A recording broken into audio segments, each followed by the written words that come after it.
But it does help to sort of paint the picture of where we are in our process at this point when we get to recording. We do a lot of work ahead of time, including preparing all sorts of things, so that we can publish very quickly after we finish recording. With that in mind, the aim is to have a very casual but unedited conversation. Sure.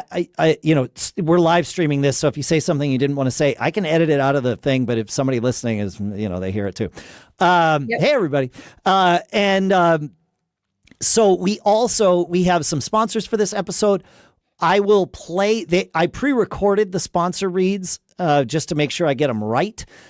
I will play them into the episode. The way that we do this, and it's an imperfect system, but it often works, is at some point, I will just put my hand up like this. It doesn't mean stop talking. What it means is whoever is speaking, when they finish their thought, and it might be 10 seconds, it might be 90 seconds. It doesn't matter. But whenever that person finishes their thought, assuming things kind of go on the path that I'm predicting them to go on, after they finish, that is when I will do this. Hang on, we're in the wrong thing. I'm in the wrong thing. There we go. This. All right, folks, let's talk. That will play for about 3 minutes. That will automatically mute your microphone and unmute it on the other end. So you don't have to do a thing. Just sit, enjoy, whatever. It's going to be about 3 minutes. So if you need to do anything, that's your time. And then we'll come back and finish. We're going to aim for the episode to be about 20, 25 minutes. Is there a hard out of yours that we need to be respectful of? No. Great. Good. Amazing. Cool. Perfect. Perfect. I got one kid outside. My husband's in the other room with the other, so we should be okay. That's how life works on these, entrepreneurs. So we're all hustling. That's fantastic. Yeah, right? At the global. Okay, I'm trying to link here. Oh, perfect. There we go. Perfect. I really appreciate you guys having me and also rescheduling. Thank you. It happens. We do this every week, so it's all good. Yeah.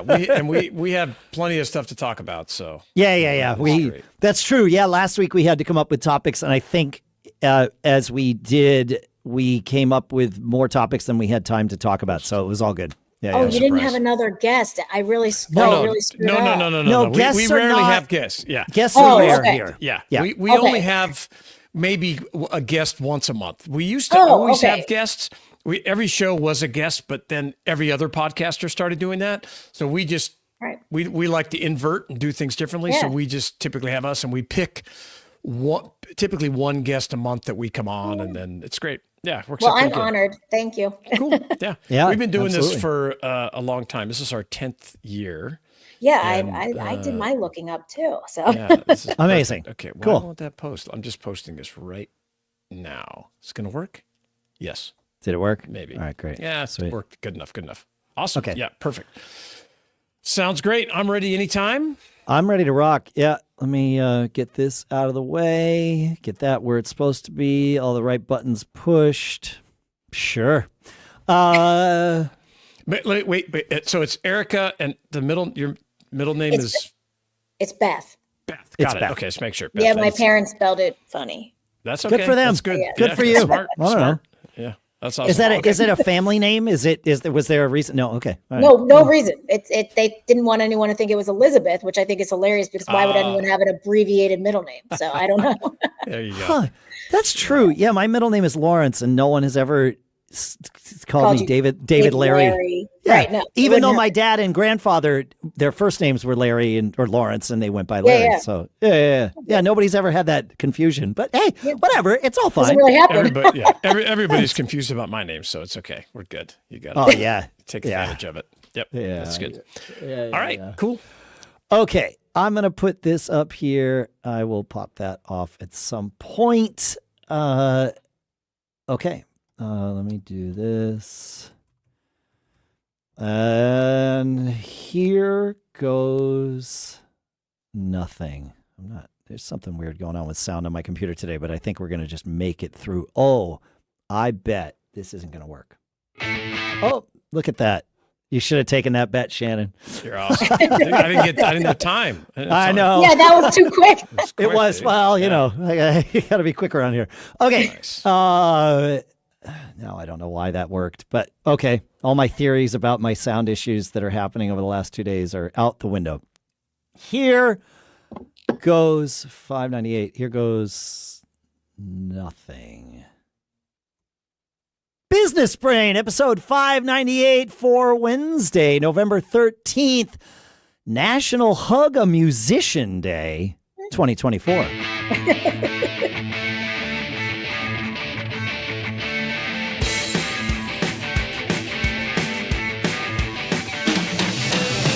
Greetings, folks, and welcome to Business Brain, the show where we take an idea or three, we crunch it, we dissect it, we analyze it, we use it to tune our business brains each and every time we get together. Sponsors for today's episode include LegalZoom.com, where promo code BBShow gets you 10% off any business formation product with some asterisks. And Notion.com/businessbrain is where you can go to try that out for free today. We will go more in depth on that in a little bit. For now, here, as usual, in Durham, New Hampshire, I'm Dave Hamilton. And out here in Northern California, I'm Shannon Jean. And we have a guest today, Dave. We do. Yeah. Erica Beth Levin from Global reached out to us. And your story, Erica, is so interesting to me. I don't want to say unique, but it might be unique. That it was a no-brainer to make sure we found a time to get you on the show. So, Erica, thank you so much for joining us. No, thank you so much for having me. Yeah, this is cool. I'm looking at your site, like anybody who has a little kid, like, prevent picky eating, open the flavor window, inspire. So tell us, just start from the start. How did you get the idea for this, and also, to take action to actually create this from nothing? Tell us about that. Yeah, big question, right?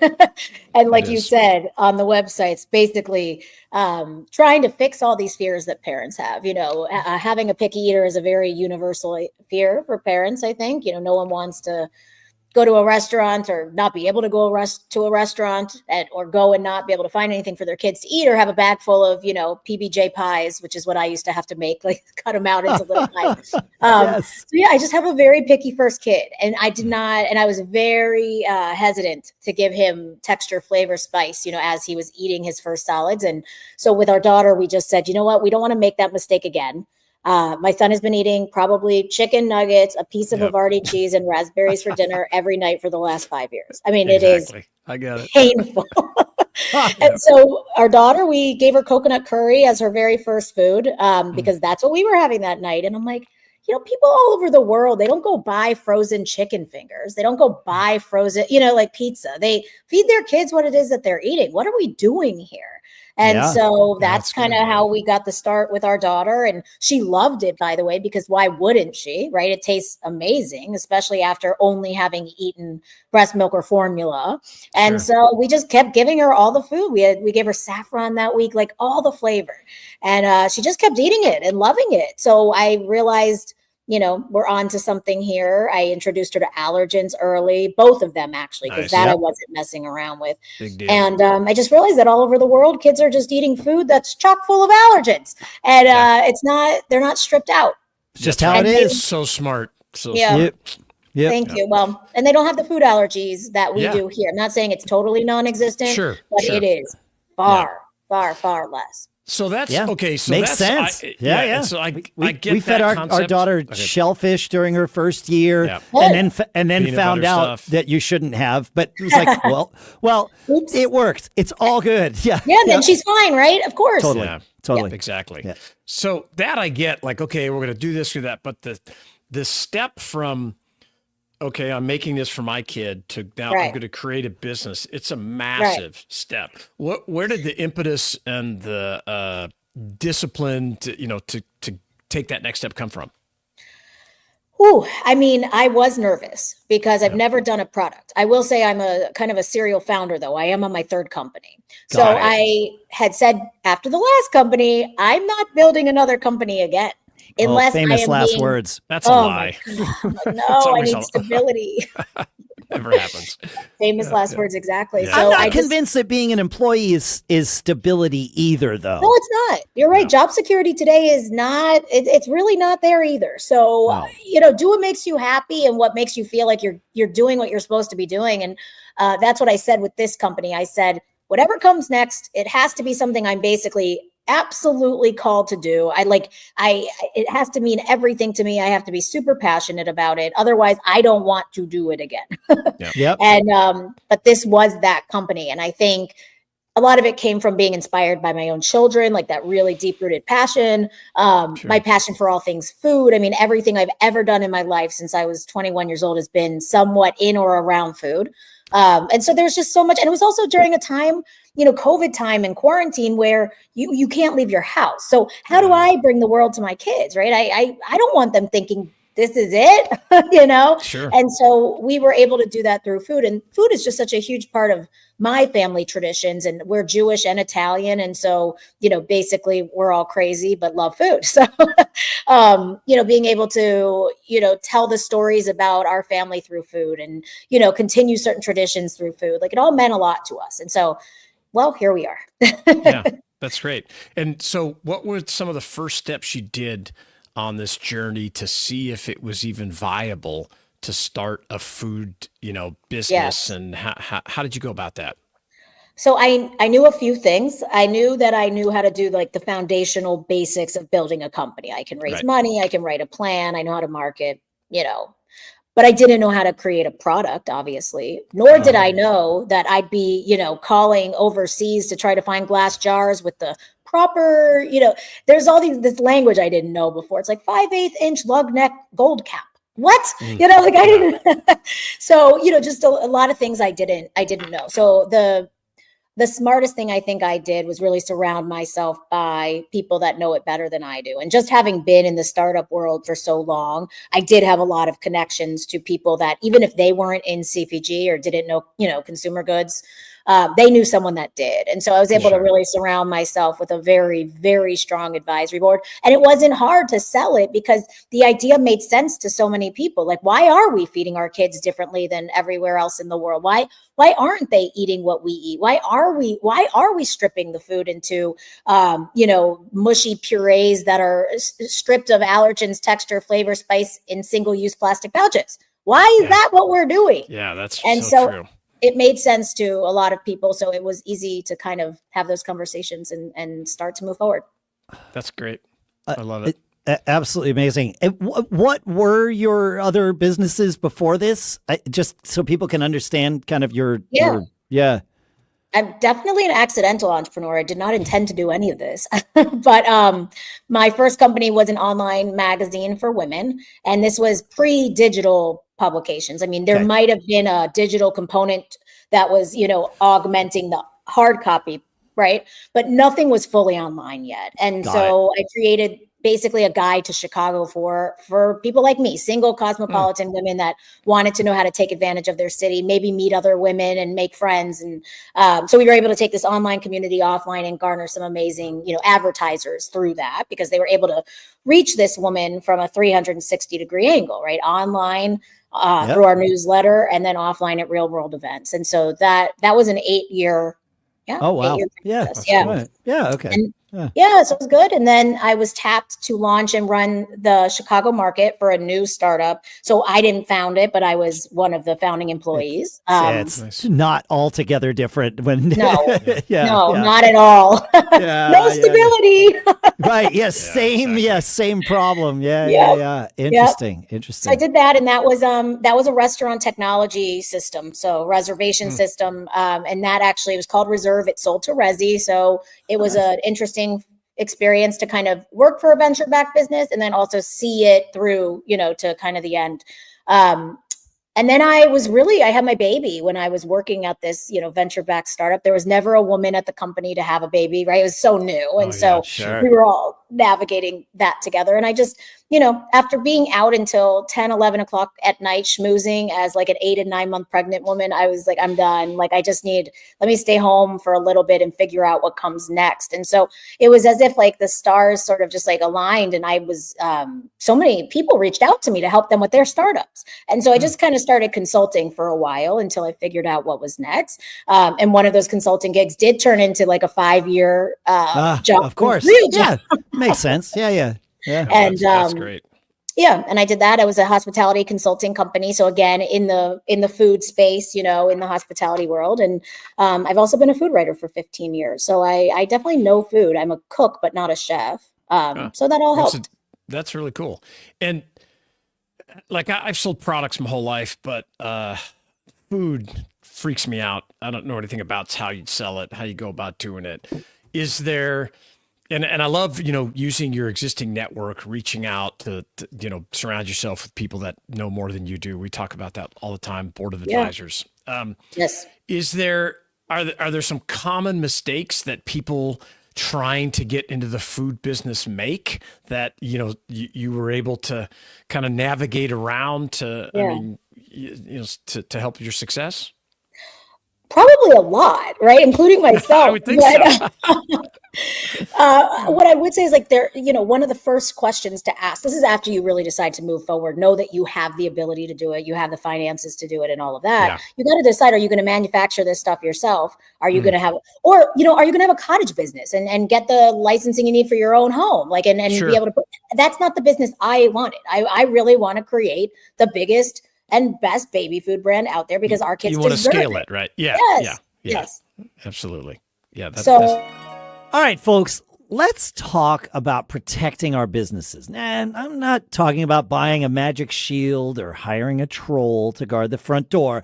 I'm talking about setting it up right from the start. Ever hear the saying, protect your assets? Well, keeping your business assets business and your personal assets personal, this is what our sponsor LegalZoom is all about. LegalZoom has everything you need to launch, run, and protect your business in one place. From forming your LLC to getting tax guidance, they've got it covered. And they make it so easy you won't even break a sweat. Forget wasting hours on paperwork at LegalZoom.com. It's just a few clicks and you're done. And with over 20 years of experience helping millions of businesses get started, LegalZoom is the trusted way to launch and protect what you've built. So skip the headaches and keep your assets where they belong. Launch, run, and protect your business to make it official today at LegalZoom.com and use promo code BBSHOW to get 10% off any LegalZoom business formation product, excluding subscriptions and renewals. And this expires at the end of the year, December 31st, 2024. So get everything you need from setup to success at LegalZoom.com and use our promo code BBSHOW, LegalZoom.com, and use promo code BBSHOW. And as a disclaimer, LegalZoom provides access to independent attorneys and self-service tools. LegalZoom is not a law firm and does not provide legal advice except where authorized through its subsidiary law firm, LZ Legal Services, LLC. So go check it out. And our thanks to LegalZoom for sponsoring this episode. All right, while you're here, let me tell you about my secret weapon, our sponsor, Notion. I use it with one of my other businesses, and candidly, it feels like having a Swiss Army knife for my brain. Imagine one app that organizes your tasks, tracks your habits, lets you collaborate, and even knows where you left that genius idea from 3 months ago. I know. And here's where things get wild. The new Notion AI is a single AI tool that does it all. Search across Notion and other apps, generate docs in your own style, analyze PDFs and images, and chat with you about anything. It's like having a superpowered assistant who never forgets a detail, never misfiles a note, and somehow knows exactly what I need right when I need it. Notion AI connects to knowledge sources like GPT-4 and Claude, so it's not your run-of-the-mill chatbot. It actually gets your work. It's even set up to search across Slack discussions, Google Docs, Sheets, making it the perfect one-stop hub. And guess what? It's seamless, flexible, and respects your privacy. Over half of Fortune 500 companies use Notion. cutting down on emails, saving time, and canceling unnecessary meetings. Oh, that sounds like a great idea. So try Notion for free when you go to notion.com/businessbrain. That's all lowercase letters, notion.com/businessbrain to try the powerful, easy to use Notion AI today. And when you use our link, you're supporting our show. Notion.com/businessbrain, and our thanks to Notion for sponsoring this episode. All right, Erica. So I was looking at what you've done here, and you wound up almost because of your 7-year-old son winding up on Food Stars with the Gordon Ramsay show. How did that happen, and what was that like? And you were still running your business while you were doing this, right? It was it was the craziest experience I've ever had. Yes, I was running the business while doing that, as much as one can from another country. We filmed in London, and without your technology half the time. Yeah, they take it away.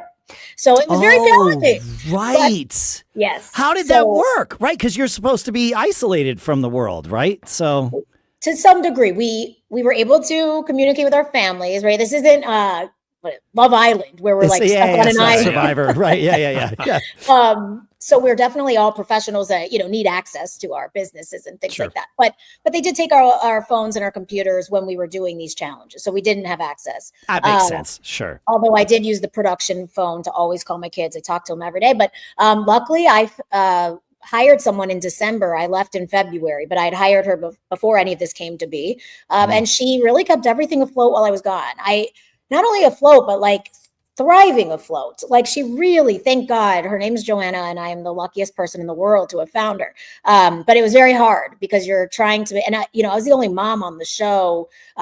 One of the women was a mom, but her kids were grown, and they were left house. Yeah, sure. Empty so I nester. was the only one that had that kind of element to always be thinking about, and the emotions behind, being away I was gone for 2 months. I mean, that's a long time. Right. Yeah, that's challenging. So you had already run some companies before, but one of the common curses of an entrepreneur is not being able to let go enough. We convince ourselves that we're going to, we've hired somebody and they're going to do it, but then you wind up micromanaging them or at least fretting about whether or not you should micromanage them. You put yourself in a position where that was simply not possible, almost cold turkey. What was that like? What was that part of that like? Was it good for your business long term to get that kind of separation? It was good for the business long term because you can't pay for that kind of exposure. Oh, that too. Sure. So, yes, of course. Yeah. But how about you being gone from? Was your company forced to, take it to another level without you there every day? Luckily, we did not have a lot of time to prepare. Because it all moved very quickly, right? And technically, we weren't allowed to tell anyone what we were doing. So I had clients, things like that I knew that would be contacting me that I couldn't tell them. And then how do you even explain? I'm going to be gone in London for anywhere from 5 days to 2 months, because you didn't know how far. You don't know. Yeah, right. Yeah. So I may not have even needed to say anything, right? I could have been home in a few days. A week, yeah. Yeah, luckily, I did make it through all 10 episodes, so I was there the whole time. But that was a challenge in and of itself. So I was only able to share this information with my family, my immediate family, really, and Joanna, and that's it. And so it was that added some complications to it, but she was already very well versed in the business. She was totally up to speed. She had access to everything that I had access to. And that was even before learning about the show. So she was just extremely kind of tossed into this, the startup chaos, right? Yeah. And so I trusted her, and it really did work out. And I was so happy to come home and know that she had done such a wonderful job. And she was the only person. I also set into place that the only person for business I'm going to communicate with is Joanna, and she could then relay to others what she needed to. So instead of having people calling me and not having access and not understanding why, I just used her as my one point of contact for the business. And that really worked out well. Oh, that makes a lot of, that way she can kind of field the real-time stuff. And if there's something she needed you for, that relay can happen on the back end. And she had the production phone number as well. So if she needed anything urgent, she always had access to me. She and my kids and my parents and obviously my husband. Yeah. Yeah, of course. Yeah. That's cool. Sounds like a great experience. It was something. Yeah. My son is, I blame him / thank him for the opportunity. But he's Gordon Ramsay's biggest fan. And that's cool. Yeah, we watched Food Star season 1 and he just said, you should be on the show. You could win, mommy. And I'm like, that's great.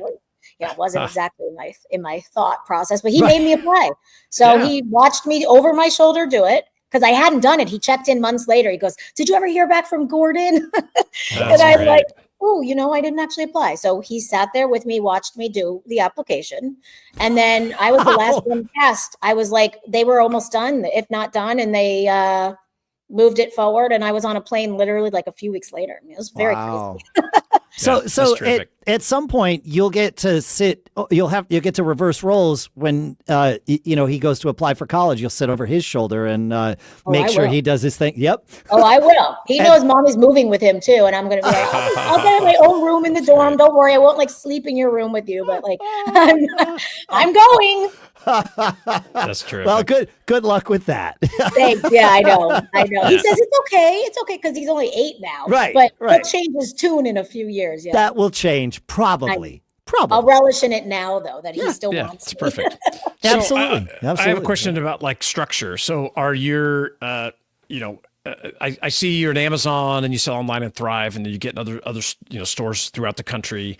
Talk about your workforce. Are you guys all remote? Do you have outside sales team, or you go through distributors? How does the business work? All the buzzwords, all the CPG words. Yes, everyone is remote. It's Joanna and I are the two kind of holding down the fort full time. And then I probably have a team of 5 to 7 consultants at any given time, from graphic design to some digital marketing support and social media. Nice. And then in terms of outside sales, we do have a broker. But as the founder, it's like I can't help myself. I'm constantly looking at stores and sending in inquiries and calling and stopping in with samples. That's just what you do. And no one can sell like a founder. Nobody. No one has that fire in their belly like I haven't. And even Joanna, even not being the founder, has it. And so, so I do have that. But I said to them this year, and this is actually, I guess, a piece of advice for anybody listening in CPG who has a sales brokerage, request to be at the meetings. Let them do the work of booking the meetings. That's their job, right? They have these long-standing relationships with the buyers. Sure. But make sure you're at the meetings, because ultimately you are the only one that can sell the way that you can. Yeah, you can tell your story. It's your baby, your thing. You're going to be the best pitch person, right? Absolutely. You're passionate about it. Yeah, I think that's great advice. It's fascinating. Yeah. I know nothing about this business. This is why it's very fascinating to me, because it seems so weird and different. But as you break it down into these little steps, I love how you can achieve all this with a small team, great social media, great access, great storytelling like you have, and be able to talk about, what's going on and how it impacted your own kids. That's huge. It's right there for anyone that really can put it in and take those steps, have the discipline to see through and to use your resources. I love it. That's the one thing, use your resources. People have their own, arsenal of resources that, I may not have, right? Or I have things that someone else. Use what you got. And I also, I hate the word networking. I think it's got a negative connotation, but the fact is, it's not networking. It's like community building, right? It's like, it's bringing people into your orbit and you offering to be part of theirs. Like, you're not just going and networking to get, right? It's a mutual thing, or it should be. It works best when it's a mutual thing. Yeah. That's right. Yeah. And Of the course. Law of reciprocity, right? It's like, hey, absolutely. I'm going to help you. You give away value to help other people, and it comes back to you exponentially, for sure. Yeah. Could not agree more. That's great. It's a great story. Yeah. What's the best way for people to connect with you and learn more about your business? Oh, sure. The website, the global, GLOBOWL.com, or follow us on any social handle. It's the global on all of our socials. And you have my name on here, and anyone can connect with me on LinkedIn or send a note. I'm always happy to respond. Amazing. That's great. Well, so we great. Appreciate you, filling my head full of ideas. I'm not going to start. I'm not starting another business. but I will look at this. Someone told me, though, when you do start a CPG business like this, and they've had a lot of success in CPG and sold their company, you always have to be thinking 6 more months ahead. So don't get too comfortable after you launch. Like I launched my first 4 recipes. I'm like, yes, these are the ones everyone wanted. We're done. What's not done? Yeah. Well, I think that's valuable advice for every business. So it's required advice. I think it's required advice for every business too. In CPG, you will die faster if you aren't thinking about what's next, right? Like the repercussions of not thinking about that are things that you will see sooner. But I think every business, if you're not thinking about what's next, right. It's gonna end. I mean, whatever you're doing that is succeeding today will stop succeeding someday. Of course. You don't get to you get to know in CPG, you get to know. It's not too many days in advance, right? But the rest of us, it's also true. You just don't get to know the range, the time range, but it's still right there. So I was having coffee with one of my investors who happens to be a longtime friend of mine. We kind of started our first companies at the same time together, and she's in a tech company.